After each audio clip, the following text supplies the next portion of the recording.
Kakaubusan na ng mga tindang paputok at pailaw ilang oras bagong pagsalubong sa bagong taon.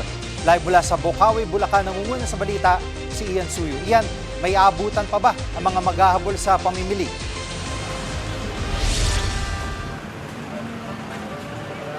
Jiggy, tama ka dyan. Ilang oras na lang ay magbabagong taon na.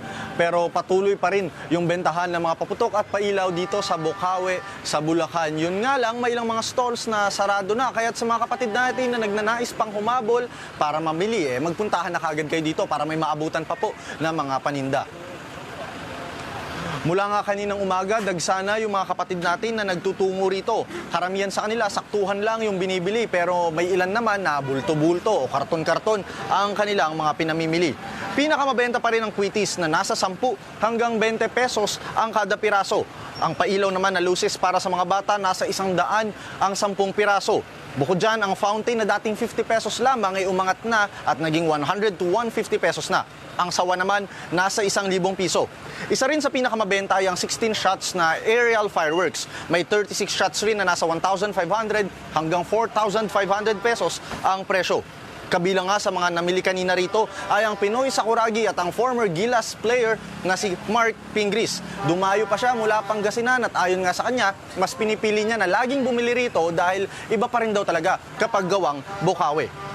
Dahil nga sa dami ng mga mamimili, may mga ilang stalls na nagsara na at nagpapaubos na ang ilan. May mga stall na nagbibigay rin ng discount para makauwi na ang mga nagtitinda, lalo't gusto pa raw nilang maabutan ng kanilang mga pamilya at makapaghanda ng medianoche. Jiggy? At Ian, kumusta ang seguridad dyan sa lugar? Jiggy, patuloy nga yung sinasagawang pagmamonitor ng mga tauhan ng Bureau of Fire Protection at ng Bocaue PNP para siguruhing napapanatili yung kaayusan at yung seguridad dito sa lugar. Kabilang sa mga minomonitor nila ay kung maayos bang nakalagay sa mga visible areas yung mga tinatawag nila dito na fire extinguisher at required din na kailangan merong drum ng tubig sa harap ng bawat stall. Bukod dyan, kailangan rin may mga sandbag na magagamit just in case of emergency. Isa pang protocol dito, kailangan hiwalay yung bodega ng paputok sa mismong tindahan ng paputok.